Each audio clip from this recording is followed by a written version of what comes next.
Assalamualaikum warahmatullahi wabarakatuh. Bismillahirrahmanirrahim. Di dalam Al-Quran,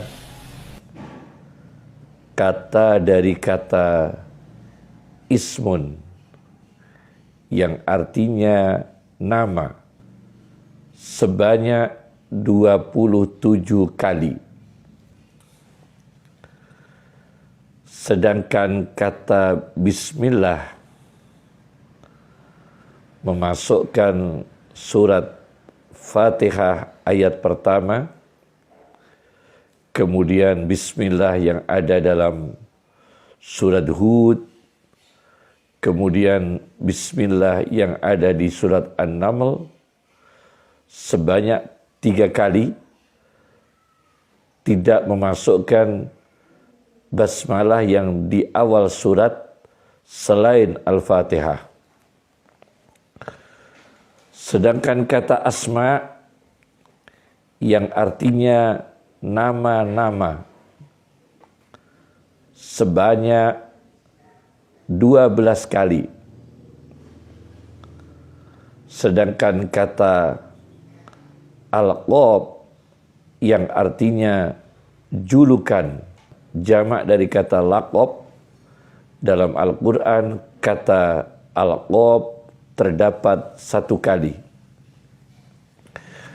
Di antara kata ismun, kata dari kata ismun yang artinya nama, terdapat di surat Al-Hujurat ayat 11. Bi'sal ismul fusuqu ba'dal iman. Sejelek-jeleknya nama ialah kefasikan setelah iman.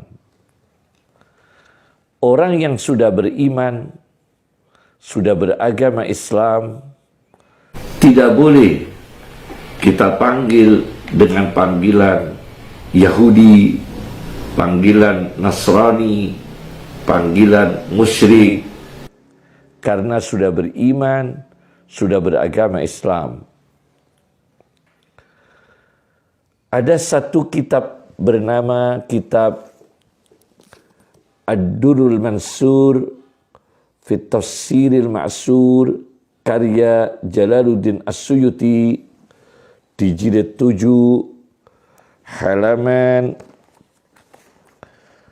563-564, di mana diceritakan di sini ketika Rasulullah SAW datang di Madinah, seseorang dari sahabat ada yang punya populer dengan 3 panggilan itu, sebagian sangat menyakiti terhadap yang bersangkutan.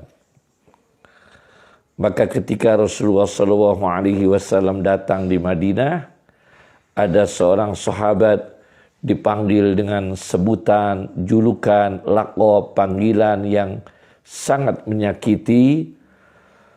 Akhirnya melaporkan hal itu kepada Rasulullah SAW. Lalu turunlah ayat Al-Quran, wala tanabasu bil alqab, dan janganlah kalian saling menjelekkan dengan julukan-julukan yang jelek, bil alqab, dengan julukan-julukan yang negatif, yang jelek. Di antaranya ialah apa yang terjadi di Indonesia. Julukan yang jelek, julukan yang tidak baik dilontarkan secara terencana, politis, yaitu sebutan kadal gurun, ditujukan kepada mereka orang-orang Arab yang berjuang di jalan Allah, yang menyampaikan kebenaran, ditujukan kepada mereka para ulama yang studinya studi Islam, yang literaturnya berbahasa Arab, ditujukan kepada mereka kaum santri yang belajar di pondok pesantren dengan kitab-kitab yang diajarkan oleh para kiai mereka, dan kitab-kitab mereka ini berbahasa Arab. Orang menjuluki dengan sebutan kadal gurun atau kadrun. Ini sangat menyakitkan. Apalagi sebagian yang disakiti mereka itu adalah zuriyah Nabi, cucu-cucu Nabi, keluarga Nabi sallallahu alaihi wasallam. Imam At-Tabarani dalam kitabnya Al-Mu'jamul Kabir At-Tabarani, sebuah kitab hadis di jilid 11 halaman 118, hadis nomor 11.312. Rasulullah sallallahu alaihi wasallam bersabda dengan tegas, "Bughdu Bani Hashimin," membenci keluarga Bani Hashim, termasuk cucu-cucu Nabi, termasuk habaib, wal ansar, dan membenci pejuang-pejuang Islam, membenci pembela-pembela agama Allah, membenci pembela-pembela syariat Allah. Kufrun merupakan pengingkaran pada kebenaran. Kufrun, kekufuran. Kufrun, pengingkaran. Wa bughdul arabi nifaqun, dan kebencian terhadap orang Arab ialah kemunafikan. Kemudian Muhammad Abdul Rauf Al-Munawi di dalam kitabnya Faidul Qadir Syarah Al-Jami'us Shaghir di jilid 3 menafsirkan hadis yang ada di dalam kitab At-Tabarani tadi. Beliau mengatakan, sharihun jelas,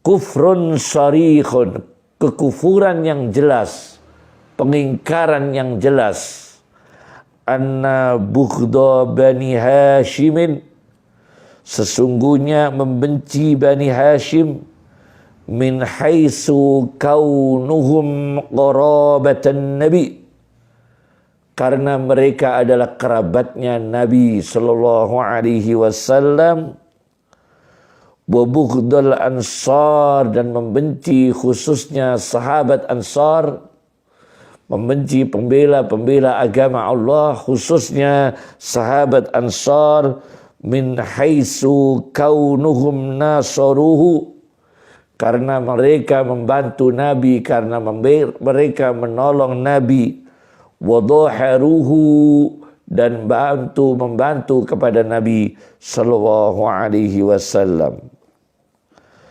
Kemudian Muhammad Abdul Rauf Al-Munawi menafsirkan lagi tentang kebencian terhadap orang Arab membawa kemunafikan.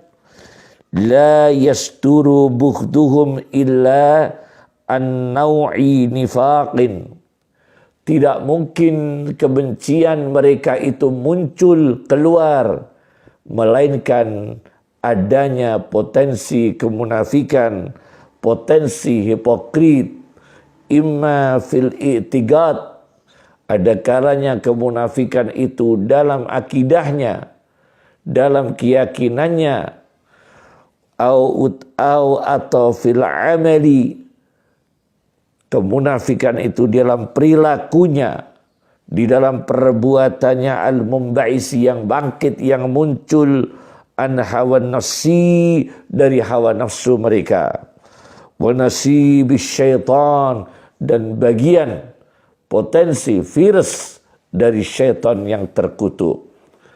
Maka ucapan kadrun atau kadal gurun yang ditujukan orang-orang komunis kepada para habaib, kepada tokoh-tokoh Arab, kepada ulama, kepada santri yang mereka berbahasa Arab dalam ilmunya, berbahasa Arab dalam literaturnya, berbahasa Arab dalam kitab sucinya, berbahasa Arab nabinya, disebut dengan kadal gurun.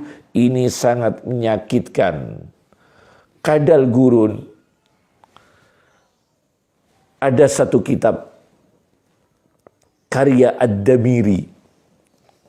Ad-Damiri atau Ad-Dumairi dalam kitabnya Hayatul Hayawan jilid 2, kadal gurun itu ada sebagian menyebutnya binatang dob. Bagaimana binatang dob yang disebut dengan kadal gurun? Saya baca di dalam kitab Hayatul Hayawan jilid 2 halaman 523. Man ra'ad dubba fil manam fa innahu yamradu. Orang yang mimpi bertemu dengan binatang dob, orang yang mimpi dan bertemu dengan kadal gurun yang sebenarnya atau binatang dob, orang yang mimpi bertemu binatang dob atau kadal gurun, fa innahu yamradu, dia akan mengalami kesakitan, dia akan mengalami sakit dengan izin Allah Subhanahu wa ta'ala, dengan takdir Allah Subhanahu wa ta'ala. Jangan-jangan mereka orang PKI, jangan-jangan mereka orang komunis, jangan-jangan mereka yang benci kepada Islam, benci kepada ulama, benci kepada habaib, benci kepada santri, benci kepada kiai. Jangan-jangan mereka ini punya alergi. Begitu melihat ulama sakit, begitu melihat habaib sakit, begitu melihat santri sakit, begitu melihat literatur Islam sakit karena kebencian dan kedengkian. Fa innahu yamradu, maka dia akan sakit. Ini perlu dipelajari. Bahkan di dalam Islam, jangankan orang yang sudah baik, jangan disebut dengan sebutan nama yang jelek. Orang yang namanya jelek saja di dalam Islam diganti dengan nama yang baik. Orang yang namanya jelek di dalam Islam diganti dengan nama yang baik. Hidupkan, sebarkan, budayakan dengan nama-nama Islam. Saya baca di dalam kitab As-Sunanul Kubra karya Al-Baihaqi. Di dalam satu hadis nomor 19.861. Suatu ketika ada pemakaman jenazah. Yang memakamkan itu, yang memasukkan mayit di dalam kubur, semua bernama As. Al-Asi artinya orang yang berdosa, orang yang maksiat. Satu As bin Haris, yang kedua As bin Umar bin Khattab, yang ketiga As bin Amrin. Tiga-tiga bernama As, artinya orang yang ahli maksiat, orang yang ahli berdosa. Di antaranya adalah As bin Haris, yang kedua As bin Umar bin Khattab, putranya Umar bin Khattab sendiri, yang ketiga adalah As bin Amrin. Maka Rasulullah SAW ketika mereka mau menurunkan mayit di dalam kubur, Rasulullah mengatakan, inzilu, turunlah kalian. Wa quburuhu, dan kuburlah mayit. Kalian kuburlah mayit. Wa antum abidullah, kalian bertiga abidullah, Abdullah semua. Wa antum abidullah, dan kalian bertiga abidullah, hamba-hamba Allah. Semua berganti Abdullah. Maka Abdullah bin Haris, Abdullah bin Umar, Abdullah bin Amrin, ini diganti Nabi. Begitu mereka keluar dari kubur, namanya sudah berganti Abdullah semua. Ini Nabi SAW mempopulerkan nama-nama Islam. Cerita ini, hadis ini juga dinukil oleh Ibnu Qayyim al-Jauziyah di dalam kitabnya Tuhfatul Maulud bi Ahkamil Maulud. Tuhfatul Maulud bi Ahkamil Maulud di halaman 72.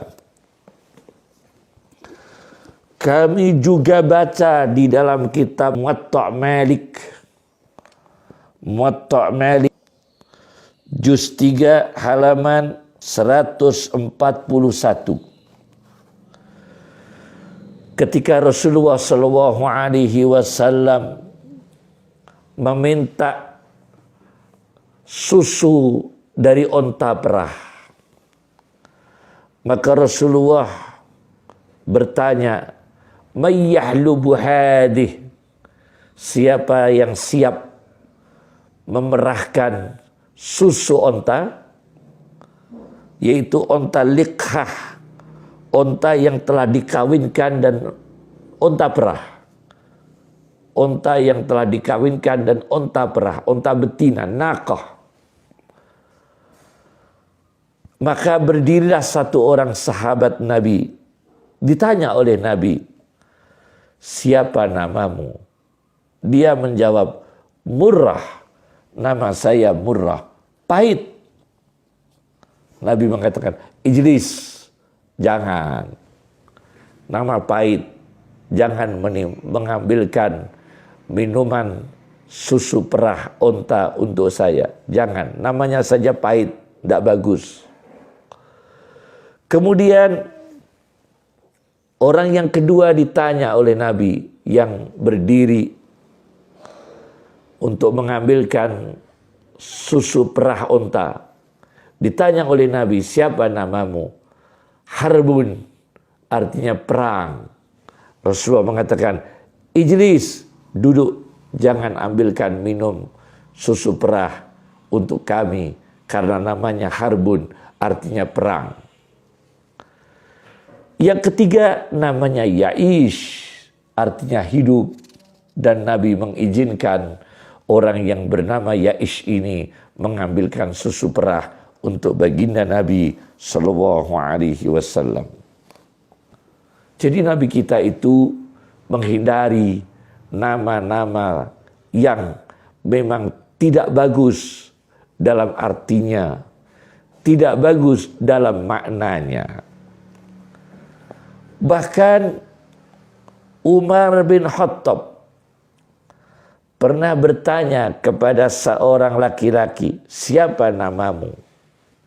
Laki-laki itu menjawab, "Jamrah," artinya bara api. "Saya bernama Jamrah, wahai Umar bin Khattab," artinya bara api. Kemudian Umar bertanya, "Anak siapa kamu? Putra siapa kamu? Ibnu man? Ibnu man, putra siapa kamu?" Dia menjawab, "Ibnu Syihab," putranya Syihab, artinya obor, meteor. Obor atau yang diberikan makna obor bisa, diberi makna meteor bisa. Ayah saya Syihab, obor, juga terkait api. Kemudian ditanya oleh Umar, "Dari mana?" Dia menjawab, "Dari Khurqah," dari golongan Khurqah, artinya terbakar. Khurqah. Kemudian ditanya oleh Umar, di mana tempat tinggalmu? Dia menjawab, harrotin nar, tanah vulkanik dari gunung Merapi yang mengandung api. Biharrotin nar, tempat tinggal saya di kampung harrotin nar, yaitu tanah yang berbatu vulkanik dari gunung Merapi, batu yang mengandung api. Di mana itu, kata Sayyidina Umar? Bizatil ladha, di daerah Zatil ladha. Artinya adalah tempat yang nyala apinya. Tempat yang nyala apinya. Jadi semua identitasnya terkait dengan api. Apa kata Umar? Karena Umar itu adalah ahli firasat yang dalam. Adrik ahlak, pulanglah kamu, menyusul keluargamu. Faqadih taraku, keluargamu terbakar. Maka sungguh keluargamu yang di rumah itu terbakar. Fakana kama qala Umar bin Khattab radhiyallahu anhu. Begitu orang ini pulang ke rumah, nyata apa yang dikatakan Umar, keluarga orang ini terbakar. Jadi dihindari nama-nama yang tidak baik menurut Islam. Ini ajaran Islam. Jangan sekali-kali mengatakan kadal gurun. Itu sangat menyakiti. Dan mari kita bersatu umat Islam menghadapi propaganda mereka, menghadapi teror mereka, menghadapi aksi-aksi mereka. Apabila ini terjadi atau belum terjadi, umat Islam harus waspada. Assalamualaikum warahmatullahi wabarakatuh.